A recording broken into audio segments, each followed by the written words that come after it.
UPSC जो लोग भी कर रहे हैं उनके लिए एक छोटी सी इन्फॉर्मेशन है, क्योंकि 24 में प्रीलिम्स आएगा, अब तो 23 का तो कुछ बचा नहीं हिसाब किताब, एक साल है तुम लोगों के पास। तो जिनकी भी तैयारी ऑलमोस्ट 50% तक हो चुकी है उनके पास बेहतरीन मौका है कि वो 24 में अपेयर करके बढ़िया से नंबर ला के क्रैक कर सकते हैं। लेकिन जिन्होंने अब शुरुआत करी है तो वो 25 की शुरुआत करें, 24 में पॉसिबल नहीं है बिल्कुल भी। अगर हम लोग प्रैक्टिकल वे में देखें तो 24 में बहुत मुश्किल एग्जाम निकालना, या फिर हम कहें नामुमकिन है, ठीक है। अब इसमें वो मोटिवेशन काम नहीं आएगा कि नथिंग इज इम्पॉसिबल। अब ऐसा तो है नहीं कि यूपीएससी का एग्जाम है, तुम्हें आखिरी के 60 दिन दे दिए गए कि लो तुम नथिंग इम्पॉसिबल करो, तुम करो इसको, एग्जाम को सॉल्व नहीं हो सकता है। तो ये सब मुहावरे कहीं तक सही रहते हैं, हमेशा नहीं सही होते।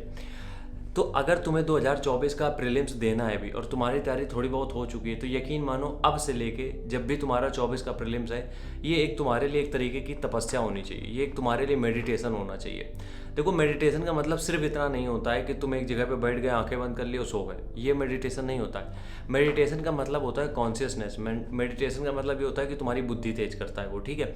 तो जब भी तुम आज से लेके जब भी तुम्हारा 2024 का प्रीलिम्स है, एक मेडिटेशन करो। मेडिटेशन का मतलब ये होता है कि अपनी ही पढ़ाई में, अपनी ही चीज़ों में, मतलब सेल्फ सेंटर्ड जिसको बोलते हैं ना, कि अपनी ही चीज़ों में इतना खो जाओ कि दूसरी चीज़ों के लिए मौका ना मिले। कहने का मतलब ये है कि एक साल बचा है, 24 में आपका जो चुनाव के पहले हो जाएगा या बाद में पता नहीं, लेकिन जो प्रीलिम्स आपका 24 में है उसके लिए आज से ही अपनी पूरी जान झोंक दो, पूरा 100% डेली बेसिस पे दो। ये नहीं कि 1-2 दिन पढ़ लिया फिर उसके बाद काम खत्म, नहीं।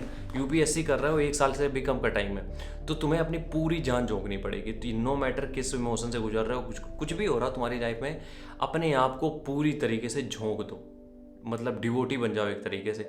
इससे होगा क्या, जब पूरी तरीके से झोंक देते हो तो सिर्फ हम ये झोंकने का मतलब ये नहीं होता है कि तुम 24 घंटे किताबों में पढ़े रहो। झोंकने का मतलब ये होता है तुम उस एनवायरनमेंट में रहो जहाँ पे तुम्हारा सिलेक्शन आसानी से हो सकता है। अब तुम अगर हॉस्टल में जा सकते हो, कोचिंग तो बहुत बेहतरीन है, घर पे रह के पढ़ रहे हो तो उस तरीके का माहौल घर पे भी बनाया जा सकता है, ठीक है। सब बन सकता है, कोई दिक्कत नहीं। एक सेपरेट रूम ले लो, लाइटें कम रखो, कमरा बंद रखो, ख़त्म बात।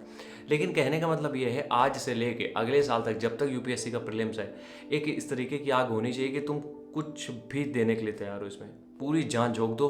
कुछ भी हो जाए, इस एग्ज़ाम को हिलने नहीं देना है, पूरी जान झोंक दो। और यकीन मानो, जब तुम डेली बेसिस पे अपनी 100% के भी ऊपर देते हो तो कोई भी ऐसी वैकेंसी नहीं है, कोई भी ऐसी जॉब नहीं जो तुम्हें ना मिले, कोई भी ऐसी नहीं है। तो इस वजह से अगर प्रीलिम्स में तुम्हारे 30-40 दिन या 50 दिन हो गए तैयारी करते हुए, तुमने एक बेसिक स्ट्रक्चर क्रिएट कर लिया है, तुम्हें सिर्फ पॉलिश करना है, तो 1 साल तुम्हारे लिए बेस्ट है। लेकिन इन 1 सालों में छुट्टी ये सब नहीं लेना है, इन 1 सालों में सिर्फ जान झोंकनी है अपनी बिजनेस के लिए।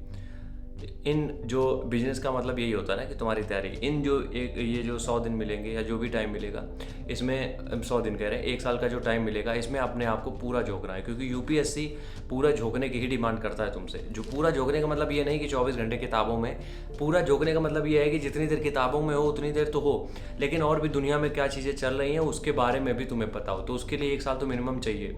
और इसको रेडी करने के लिए हमें लगता है तुम जीरो से शुरुआत मत करो, क्योंकि 24 की तैयारी जीरो से अभी नहीं हो सकती है।